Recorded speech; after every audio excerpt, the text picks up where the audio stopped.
All right, welcome back to the We Not I podcast. I'm your host, Garrison, and I'm joined by a very special guest today. We've got a fellow friend, a Siena Saint alumni, and social media personality, all-around great guy, friend to many.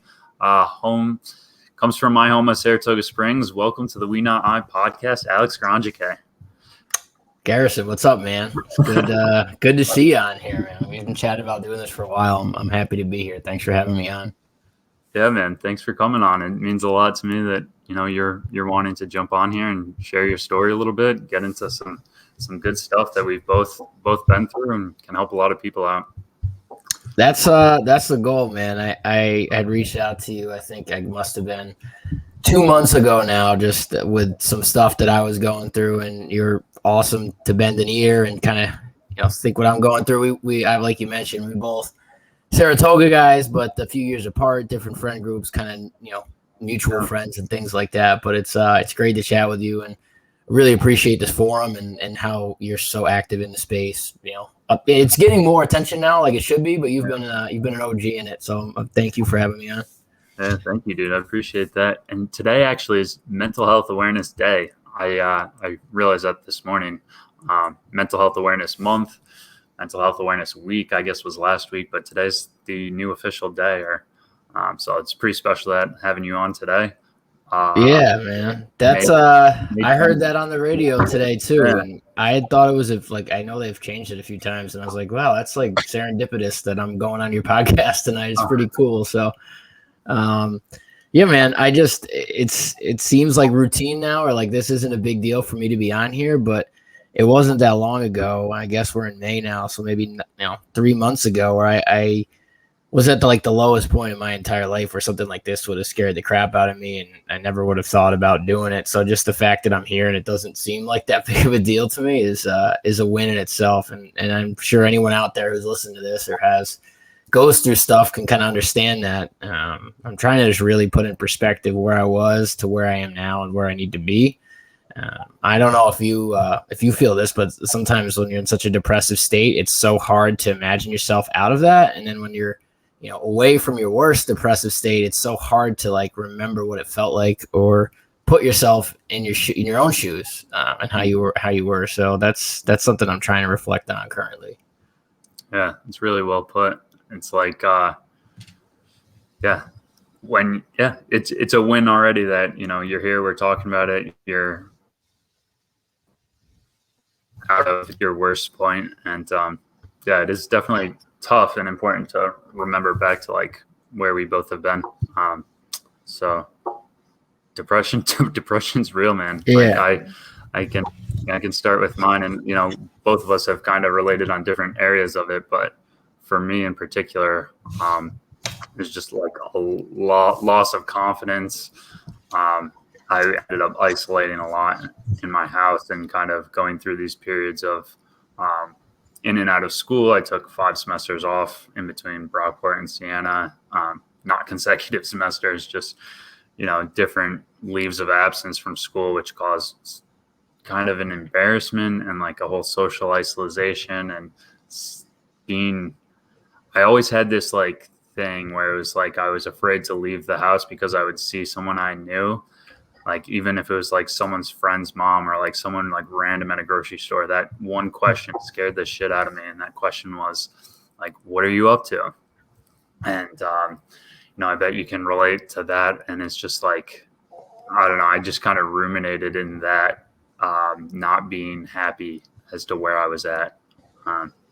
So I am fortunately a little bit removed from the depths of my depression, which I'm happy about, but that's kind of a little synopsis of some of the things that were going through my head at that time.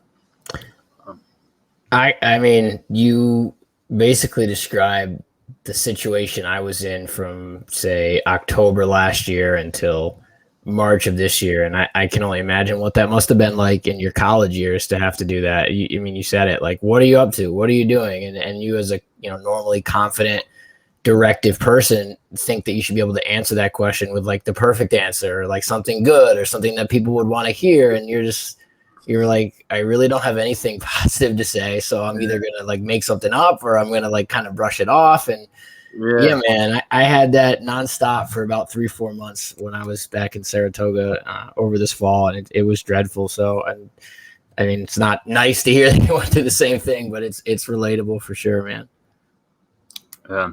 I don't know how much you want to get into it, but from what you shared with me, kind of COVID, unfortunately, derailed some of your plans and kind of led to that. Yeah, man. I'll take it back to when I was a freshman in college. So I guess going back when I was 18. So I'm 31 now. So a long time ago. And I had never. Even for me, it's really hard to remember my mental well-being and mental state of mind in high school, in middle school, things like that.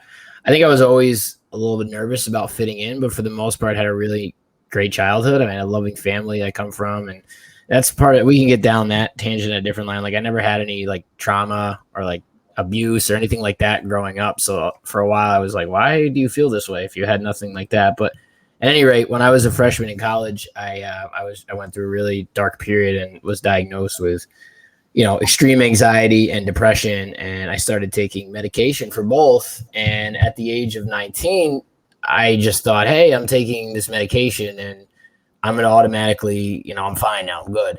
And I think it's twofold, right? It's positive to take medication. I think there's such a negative thought about taking medication for how you feel, but those medications exist for a reason. We're all big blobs of chemistry, and sometimes you need things to straighten you out. So that was a good thing, but a bad thing I did for nearly the next, I guess 12 years is I kind of brushed it aside. I mean, I saw a few counselors when I was 18, 19, and I took the medication. I went on with my life. I enjoyed my college life. I enjoyed my early career after that, and never really paid any thought to the fact that I should deal with these issues and talk about them and work on these things. And I just figured, hey, I beat this thing. And what mental illness and depression and anxiety is, it's a lifelong battle. And a lot more people are speaking about it now. And I think a lot of people were uncomfortable to share it. So to fast forward the clock 12 years later during COVID last year, I, felt like I was in a really good place in my life, even though the world was crumbling, that I didn't need to take my medication anymore. And I was fine. And when you take things like that for so long, it becomes part of your system. And what I didn't know is like, you can't just stop taking it. I mean, you can, but sometimes it takes months and months and months to reflect on your body and your mental, state of mind. And I went through a lot of changes, as I'm sure everybody did during COVID. I was living in California, working a job in a career that I had done very well for myself. I made it up to a regional director level, was overseeing a good territory, sales team, had a good job, good career path, but I decided that industry and that life is not what I wanted. So I am born in Italy, and I have family that lives over there. For those listening, some may know that, some may not. My wife and I decided that we were going to move from California to Italy for an undisclosed amount of time. We wanted to do 6 months at least, maybe longer. I mean, my dad's from there. He lives over here. So I was thinking, hey, maybe I'll even end up living over there and shit. Maybe one day I will. But, to kind of fast forward, we left everything behind in California. We were going to make a pit stop in New York, see some family for the holidays, and then go to Italy. And COVID obviously didn't get any better. It got really bad in Italy.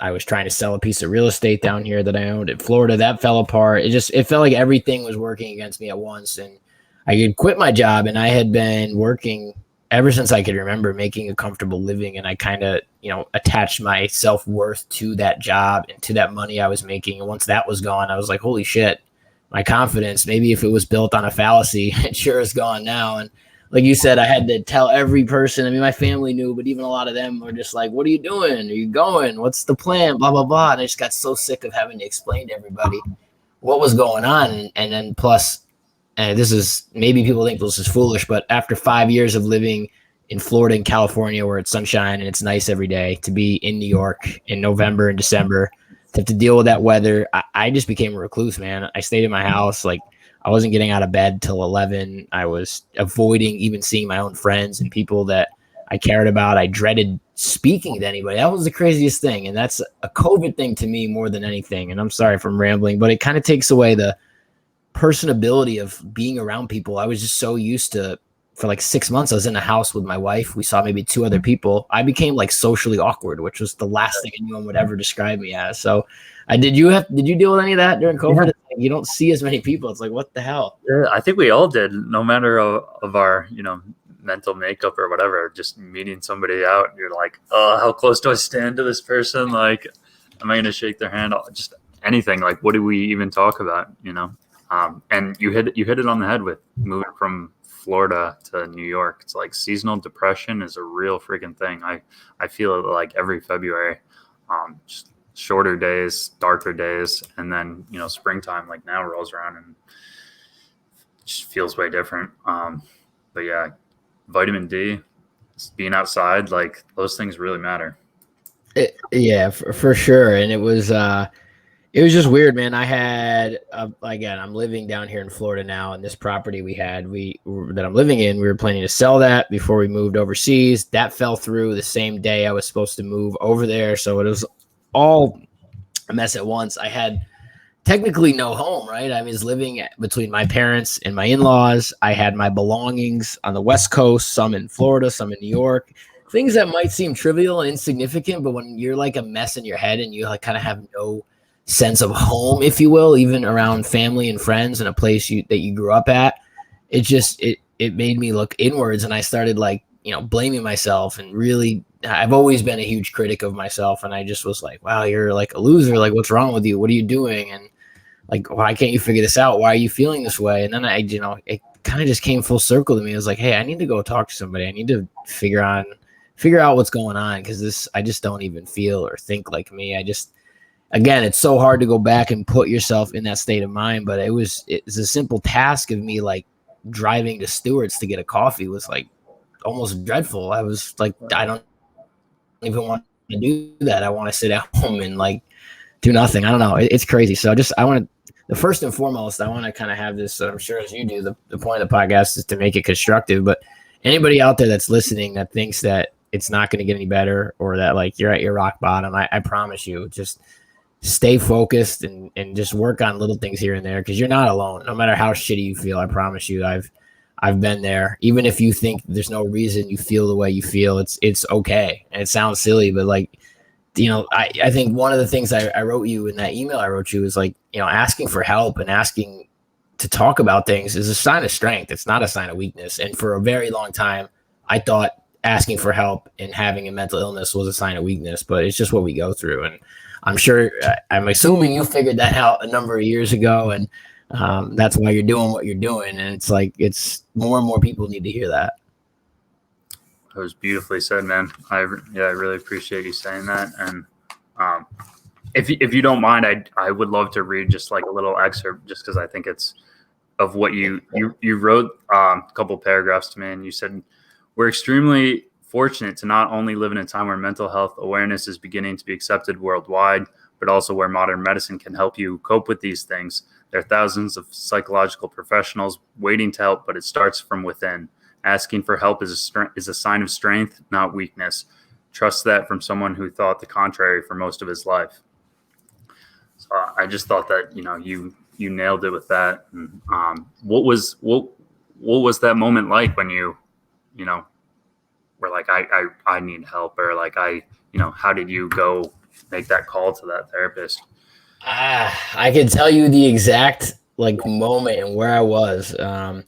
So for the career I was in for a very long time was commercial real estate. I leased stores and shopping malls. And one of the projects I wanted to work on when I left my job in October was to open up a seasonal store as a tenant. I mean, I had worked with tenants for 7-8 years. I was like, shit, I want to try this. So with a buddy of mine who, honestly, I'm going to send this to him to listen to. He's a little bit older. He owns some stores in the area called 25 Silver Boutique. His name's Brendan. He saved my life more than one time. So I have been forever indebted to him. But we were also business partners. And I was down at Colony Center helping out in one of the stores and was on the phone. And I had my old boss who hired me into the industry who, I don't want to talk down on people, but he's not a very nice person. He just had came in at that time and I hadn't seen him in forever. And he just kind of made me feel like shit about myself. And I kind of felt like shit about myself all at once in one day. And I just like had a complete mental breakdown. I had Brendan take me back home. My parents were around me for a few days, and I was like, hey, I need to start taking this medication again, to go see a doctor and to call a therapist and to do that. And honestly, this was, when was this? Was this in December, honestly? And the therapist that I had tried at that time was not the one for me. But since then, I have found a therapist that after, 13 years, I've probably tried 7 or 8 different ones. Like, if you try a therapist and you don't like them, it's fine. It's normal. The one that I have now is like, it's unbelievable, the progress we've made. And just the level of comfortability I have with my therapist to talk about anything and to not be judged and to actually work on constructive things is amazing. So that's, kind of a long story short on how I finally just said, hey, enough. I mean, what could be, it can't be any worse, right? You got to try. And if it still sucks, then you're right where you were before. Right. Yeah. That's not cool of that old boss to, make you feel like that. But no, I don't even think he was doing it on purpose. It's just kind of the person he is. He kind of looks down on others, and like I could get into that for a long time, but it just triggered me seeing him and like just the way it kind of all put together. And yeah.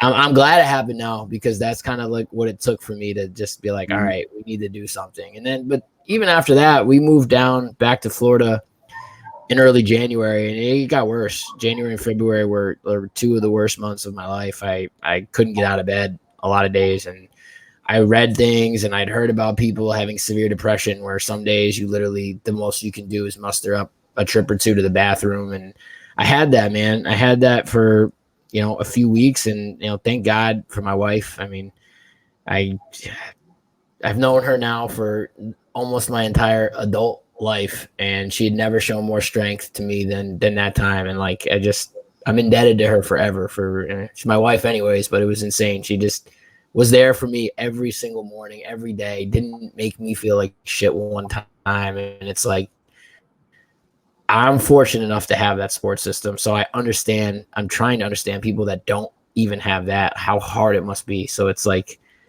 even if you're out there listening and you feel like you're alone, just call anybody. Call me. If you don't know me, call Garrison, because like sometimes it takes hearing somebody else like you, man. I don't think I'd talked to you in a very long time, and you were willing to help. That was the best thing. You were willing to listen. You were willing to talk. You could relate. It's like that stuff matters. It really does.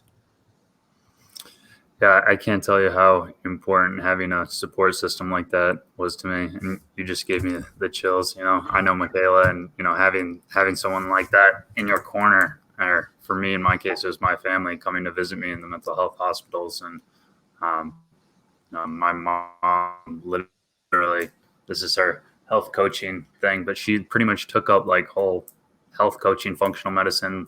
She was like, all right, let's figure this thing out. Let's pump you with the right vitamins and smoothies and all kinds of stuff. She was relentless, so, awesome about all that. So it was, I felt really fortunate, but could also, not really imagine, or, I just, how important a support system is. So glad that she was there for you. I don't know how long it took you to kind of open up with your family even about what you were going through, but my parents obviously knew about the issues I had when I was a freshman in college. I mean, it's the first time you're away from home, so they were there. I kind of told them what I was going through, but after that, it was like life went on. By all senses of the, regular American life, I was successful. I graduated college. I got a job. I got promoted a number of times. I got married. So like, everybody on the outside, even your best friends and your family, they're like, all right, this dude's fine. Like, he's got it made in the shade. What does he have to be complaining about? But people don't understand. And it's like when you hear this about professional athletes, like it does not matter what your field is or what point of life you're in. Like that stuff doesn't stop. So like another thing that I was grateful for during all this, especially both my parents, but my dad, like I talked to him all the time and kind of like explain what I was going through. And even he got to open up to me about how he's viewed things in the past. And our parents' generation and the one above them, they didn't have what we have now. Like I talked about, the openness, the willingness to learn. So like you can share stuff with someone who might be a little bit older and they may benefit from it as well. So to hear that your parents were such a help for you, we're very fortunate people to have that, because can't take that for granted either. Yeah, totally. I mean, it was like, for me, it was to the point where there's other people in the mental health units that like kind of just gravitated towards my family when they came in, because they were there all the time, and a lot of them didn't have that. But yeah, man, I mean, everybody goes through it. That's why we're talking about it. Absolutely, man. I know you mentioned you want to talk about a few things that, kind of work to help get better, or not get, because you're never getting better. You can get better, but like, it's not going to go away. And that's what I realize is like, if I get complacent, if I get lazy, if I start thinking that I have my mental illness beat, it'll come back and it'll grab me. So it's like the way where I am compared to 10 years ago mentally, to know that like this is an ongoing battle and it's something you have to deal with, but there's ways of coping. There's ways of knowing your own body and your own mind and how to get through it. And I the fact that you decided at such a young age to be completely sober, I mean, unbelievable, man. Unbelievable stuff. And I mean that. It's crazy, especially I think I was texting you because I did a dry month. I made it almost a month and a half with no booze. And I hadn't planned to do it forever, but I wanted to make sure I could at least do that for a little bit. But our culture, it's like everything you do is so based around drinking or partying or social, and all that's great, but you get looked at weird. Like people are confused if you're not drinking. They're like, why? What's going on? They're like, the fact that you've been able to do it, man, 3 years, that's nuts. It's amazing. Thank you, bro. Cheers to that. Yeah, absolutely.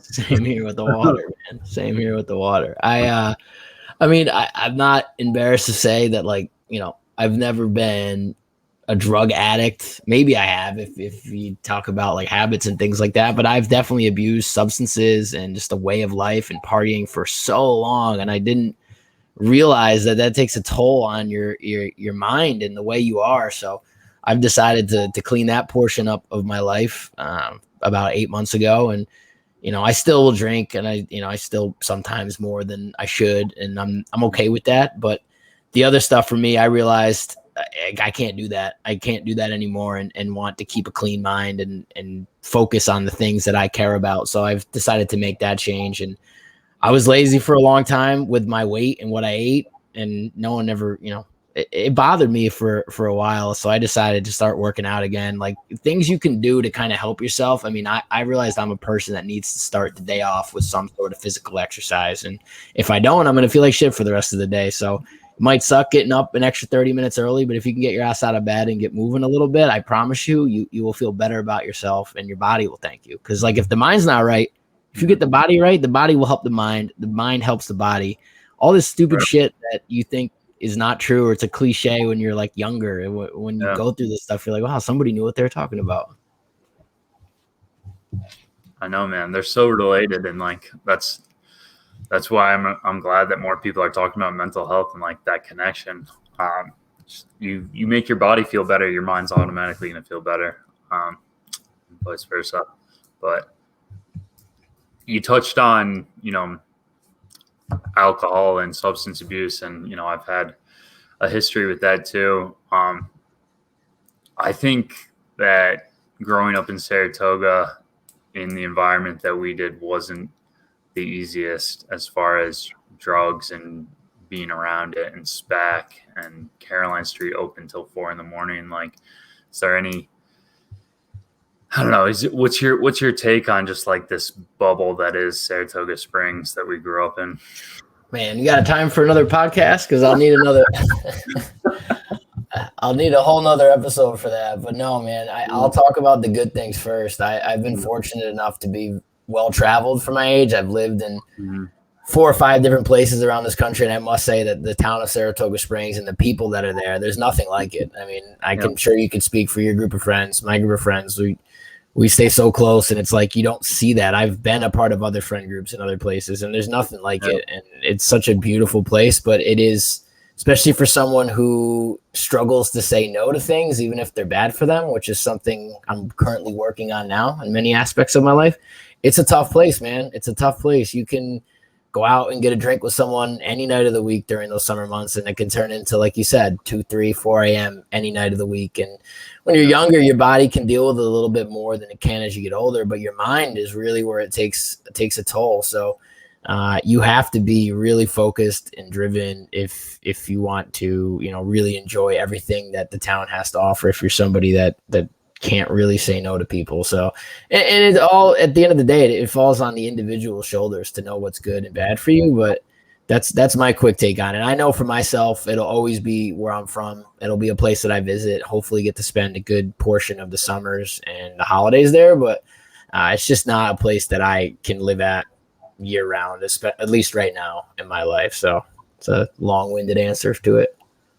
Yeah, no, that's good. I mean, I know that's how I felt about it and feel about it, especially in my early recovery, the first couple months of being sober. I just didn't really go out, didn't go into bars, and it's not the most conducive environment for someone trying to stay away from trouble and that kind of stuff. So yeah, I mean, what, like, especially for you, because what, you're talking college years, right? So 19 to 22, 23. I mean, I can't even think of like one weekend that I didn't go out in town, whether that was at school at Siena or in Saratoga. Like, I can't even think of what I would have done. Like, it's hard, man. That's the problem. I think it's like, it's a lot less, I think, now being 28 and removed. People do other stuff, I guess, or maybe I'm just, in a different place. But when I was 22, 24, it's like, that's just what we all did.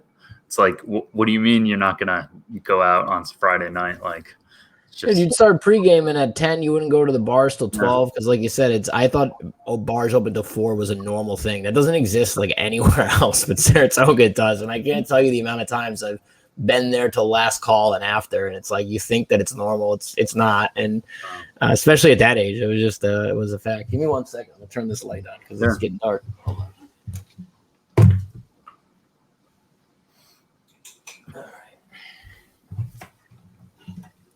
You'd think for someone who does podcasting at night, I would prepare better, but I digress. Go continue with what you were. The glares in your face a little bit if you want to. Yeah, there you go. Shit. Let's go there. Kind of. That might be better. No, it's worse. You know what I'm going to do? I'm going to go this way. There we go. That's perfect. Nice. Well, yeah, that's we could keep talking on Saratoga for a long time. I bet. I know. And anyone listening is from Saratoga knows me. I love it. Always. Yeah. The track will be a part of my life forever, and everything will be. It's no one's issue except for my own. And I love coming home still every time. There's nothing like being back in town. So I'll leave it on that note with Saratoga. Yeah. Yeah, I'm excited. It's getting a little bit more lively this time of year. This is probably my favorite time to be in town, just like right before the track and everybody, before it gets too crazy and the weather is so beautiful like it was today. But yeah, I'm glad you guys have good weather. I know it was like the winter kind of dragged on, right? It just started getting nice again. That's good. It was like 80 something today. But anyway, moving on to a couple more light and positive and constructive things. I know there's a couple stuff we could talk about what has helped you, and these kind of proactive things that you do to maintain your health. You just got a puppy named Caesar. Man, I got a little picture of it too. I can bring it up to the screen. I wish I had the door open. I'd have him come in here real quick. He'd jump right up here and say hi. He loves the camera. There he is. There's my little man. Oh man, he's like double that size already. I was like so nervous for a while to have a puppy, especially when I wasn't feeling good. I was like, wow, I can't take care of myself. How am I going to take care of a puppy? It's like, it's not a human, but it's another life form. And having a puppy, if you struggle with getting up in the morning to start your day, that will change, as I'm sure you know from having one. You don't have an option. The puppy's got to go out. He's got to go to the bathroom. You got to feed him. He wakes up when the sun comes up, so 6:30, and the day starts. And for a while, I couldn't get out of bed till 10 o'clock if I was lucky. So that right there, what he does for me, and without even knowing, is huge. And just I don't know, man. It's like, it's given me hope. And people that have kids out there, you be like, it's not the same thing, but like, I feel like I'm excited to be a father now someday, and I feel like I can do it after having a kid. And it's just, I don't know. The puppy will always love you. He's there. You kind of like you're responsible for something else, right? So it's amazing. I can't say enough words about it. I'm sure you. And how old is your dog now? Grizzly's 9 months old now. Yeah, 9 months. So dude, yeah, I found myself just like laughing hysterically sometimes. Like today, he just jumped up on me, licking my face like on the couch. He's just a riot sometimes. So I think he's good. How big is he? Dude, he's 90 pounds. Wow. So yeah, when he's jumping on you at 90 pounds, it's different than when he's like 15 or 20, right? Yeah. He's been great. He's been, testing my patience. It's been good for my relationship with Gabby. But yeah, same thing. Feels like you're responsible for something. Kind of made me grow up a lot these past couple months, I'd say. Dude, for sure. I was just talking to my wife about it, talking to Mikhail about it last weekend. Like, when it was the two of us have been together for 9 years, married for almost 3, and it's like you kind of you do the same stuff, and it's like kind of like what's the next step? And now that you have a puppy, and I'm sure when you have a kid, it's the same thing. You start like planning your days around it and doing things like that. It gives you more of a purpose, and you kind of you do things together. So it's been amazing. So anyone out there that is thinking of getting a puppy, I know a lot of people got dogs during COVID. It's just I can't recommend it enough, and I'm just like it's awesome. So yeah, that's how I feel about having the dog. As soon as I'm out of here, I'll play with him. He's crazy. What breed is yours again? He's a chocolate lab. Chocolate. So yeah, he'll play with you forever too. Like this dude would stay up till midnight and play fetch if he could. So it's all good, man. That has been awesome. Another thing that I've kind of slacked on the last few weeks, and I'm really trying to make it a point to get back and doing is some form of meditation, even if it's only 5-10 minutes after I go for a run in the morning or try to lift weights, not like how I used to back in the day, but 5 or 10 minutes to just kind of reflect on things. And meditation, I'm still a novice at it. Like I don't know what makes you an expert or whatnot. Sometimes I just like wallow in my own thoughts. I'm like, what am I even doing here? But taking deep breaths and like, focusing on a certain thing, and without getting too in deep to kind of like my personal battles and issues and things I'm trying to work out, is currently like just from speaking with my therapist, I'm trying to like build a relationship with a younger version of myself and kind of just realize the thought patterns that kind of went into the way I viewed myself for a long time and my anxieties and things like that. So I kind of try to find myself at different points in my life, especially when I first started with my depression and anxiety when I was 18 or 19, just trying to remember certain things and feelings and tough times and just going back and telling that person that it's like going to be okay. Because, you're 12 years older now and you can live to tell the tale. So it doesn't even have to be that deep. It can be as simple as just taking a few deep breaths and just getting ready for the day and visualizing what you have to do. But yeah, other than some sort of a run or workout, meditation for me is something I have to do. And journaling, that's the other thing. Another thing I thought was stupid forever, but yesterday and today, before I got on here with you, I went through and read a lot of my journals, some handwritten, some typed, just from December and January and February, where I couldn't even really string a sentence or a paragraph together. I went back and read that, and it really put me like in a perspective to appreciate the work that I've done and where I'm at now. So journaling, even if it's tough, if you're feeling like crap, your future self will thank you for it, and you'll be able to, be proud of yourself. Because it's another thing. I'm someone, I believe I mentioned it, is like, I always need more. I'm always hard on myself. And it's like, hey, yeah, maybe today you didn't close the sale you wanted to close, but like, look at yourself compared to where you were 3 or 6 months ago. Like, be proud of the progress you've made, and journaling helps you with that. So those are a few things that work for me. It's fucking hard. Excuse my language. It's hard to stay consistent and to do that all the time, but just be easy on yourself and just try to start doing something like that. And from my experience, it helps. You journal at all? You got to be a journaler, I'm assuming. I don't. I mean, I started writing down like things on Sundays that I want to do for the week, but I've never really gotten into like a daily thing. Are you writing? I can't do daily. I have a reminder on my phone, 8 p.m. every Sunday, to just try to write at least a page on this past week, how I'm feeling, what I did. Yeah. Like you said, try to line up the next week, and I'm probably getting it 2 out of every 3 Sundays or every other. It's not as consistent as I want it to be, but it's good to jot some stuff down. Yeah, that's awesome. Yeah, I use reminders on my phone all the time. It really helps me kind of stay organized.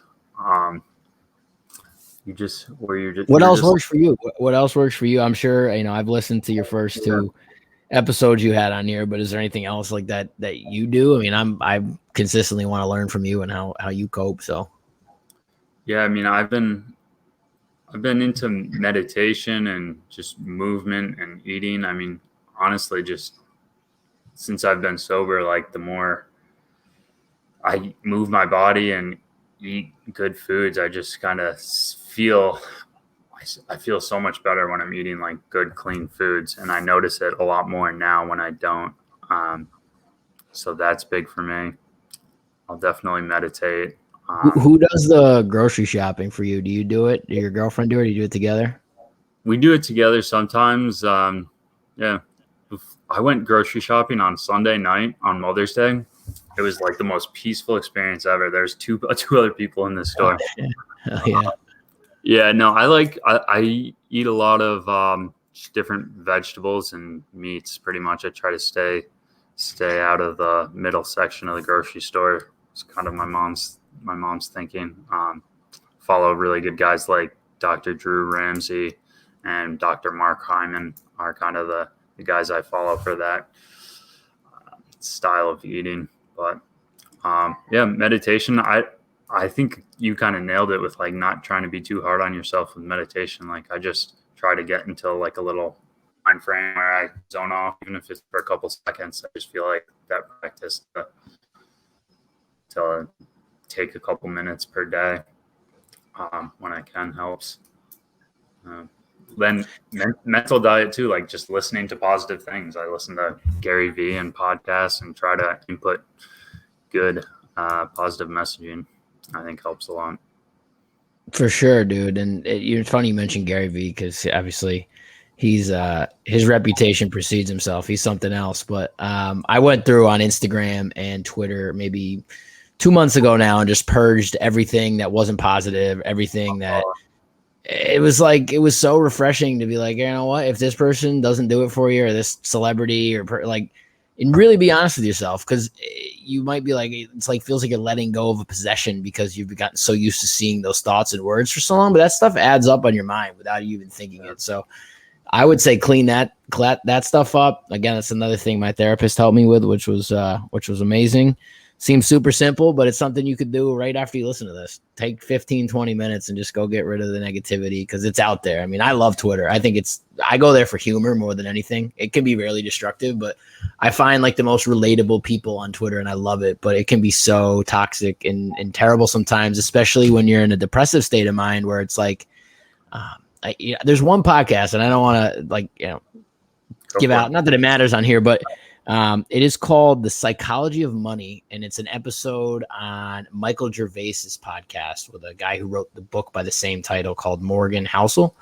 And in there, it just, if you're an investor in finance, it touches on a lot of things. But the one thing he said on there that was mind blowing to me, it's like, people in the generations before us, right? They always compared themselves to their peers or to their family or to their neighbors. And, that can be a rat race in itself where it's tough to keep up to the person next to you. But now in social media, we compare ourselves, whether you like it or not, to the elite of the elite, the upper 1%ers that 20, 30 years ago, you wouldn't even know existed. So even if you're doing well, and even if you have things going for you, you're always going to look at more because it's in front of you. It's like not real life. And that shit sank with me so much. I was like, wow, that is nuts, but it's so true. We have access to everybody. And obviously the cream rises to the top, and the people you see on those social media sites, it's just like, it's not real life. And then I also watched The Social Dilemma, which, you can make of that what you want, what's real, what's not real. And a lot of that was just like, wow, I just need to spend less time on these things. So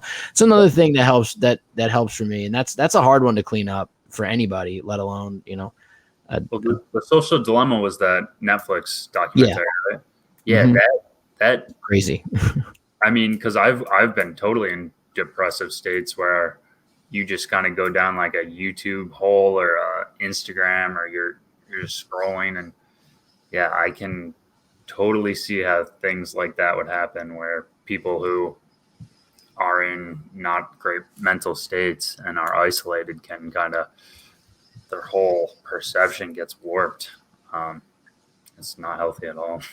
No, it's not. And especially if you're in a bad place where you're in bed or you're out of work and you're like just not stuck to do, it's really counterproductive. But the other thing I had written down for things to work on, and this is a lot harder. It's easy for me now, like I said, with the puppy, and now that I'm feeling better, but just get out of bed. For a while, like my bed was my safe place, and I wasn't feeling good, or I wanted to go lay down, and hours would go by. So I would just say, get up, move, do anything, even if it's sitting on the couch or going. Now it's nice.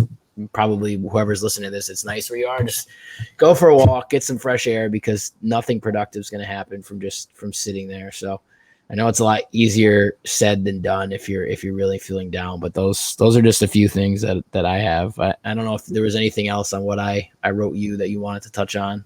Well, do you have a set routine, like in the mornings or?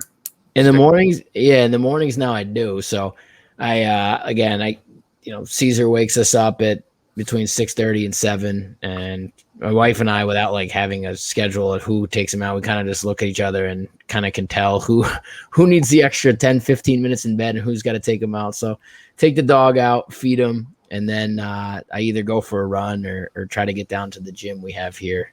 And then I try to take that 5-10 minutes of meditation, come back in the house, again, this is another hard thing, and I can't sit here and say that I do it every day, but try to take at least the first hour and don't look at your cell phone. It helps to not do that and go through routine. I have my coffee, and then I'm now back at work. I started again this past Monday. So now I've been going in the office, which working from home is awesome. And I was like probably 3-4 years ahead of everybody else in the working from home thing. But once you work from home every day, if you're not living in a mansion where you can go to different places, it's a lot. So to go to the office is cool. But that's basically my routine in the mornings, at least during the weekdays. Yeah, that's awesome. I find routine helps, and my family owns our own business, so fortunately I have been able to go to the office throughout COVID. That's nice. How far is your commute? It's like 12 minutes. That's like exactly what mine is. Literally 12 minutes. It's a nice enough commute. You get your thoughts together and go. I mean, that's something I talked to my girlfriend this past Sunday about. I was like, you should try, because we were making our goals on Sunday to break up when you end work and when you start, cooking dinner, or your personal life at night. Like, try to separate it, go for a walk, It's a really good. That's a very good point. I'm lucky I kind of have that car ride to do that. Yeah, that's awesome. My wife's been working a lot recently, and she's doing more than what she should probably for what she's doing. So some days it goes right from working to making dinner. I'm like, take 10-15 minutes, go walk the dog, go do something, because you need to kind of break that up, especially if you're working from home. And the other thing too, and again, I'm not like a huge church person, but I went a lot when I was younger and stopped going for better part of almost 2 decades. And we started going again this year. I haven't made every Sunday, but I've made the majority of them. And it's just, I'm trying to get back into a faith or a sense of a higher being that helps. So we don't even have to go down that too long, because I know some people get turned off with the whole religion thing, but for me, it works. And if you're somebody who at one point in your life was in your life and want to explore it, just keep trying things, right? At the end of the day, if you're feeling like crap, a lot of it, again, the science of it, the chemistry of it, it's really not. We're humans, for better or for worse. We're made up of different parts. So that's part of it. But there might be something that's kind of off with your routine or your, what you were doing. So just try new things, try different things, try new things till something feels right and it makes you feel even a little better about yourself, and go with that. Yeah. I mean, church is a community too. So I think that falls right back into the support system, community, talking to each other, saying what's up to your friends. It all matters. It's all really key components. Yeah. And then, I definitely am someone who's unfortunately probably done more negative things in the world than, I'm not a criminal, but I'm trying to give back a little bit with like positive things. And I've been doing community service now for like 5 months. Every Tuesday I do Meals on Wheels. All right. Deliver meals to elderly people. And, it's something I want to do as I get older and more comfortable, is just kind of be more of an activist in this space like you are. But I really feel passionately about like elderly people that are neglected or treated poorly. And it's, you're bringing them a lunch one day a week. So it's 2 hours out of my week. So again, something you'll get out of your own body for a little bit. And even when I was feeling like crap, I was doing that. And for like the 2 hours, I at least like wasn't thinking about my own self misery and wallow. So if you're able to do that, if your schedule permits, I mean, do it. It's good to help the old people too. They were here before us. Yeah. My grandma used to always say that, you want to feel better, go help somebody else, It's like those age-old sayings, man. It's almost like they made them for a reason. They really do. They reign true. Definitely, man. Well, thank you so much for coming on. I can't say enough about how much I appreciate you sharing this stuff. I think a lot of it's going to help a lot of people. I hope so, man. Thank you for having me on. It means a lot. Again, the fact that I reached out to you and I still had your number from way back whenever it was, and you responded right away. You gave me a lot of, positive feedback, things to work on. I think it's awesome what you're doing here, and you've been out in front of it for, I think, over 3 years now, especially with the sobriety and everything you do. It's really cool. Whenever you want to have me back on to chat, I'm here. Anyone who's out there listening that knows me or knew me back whenever, feel free.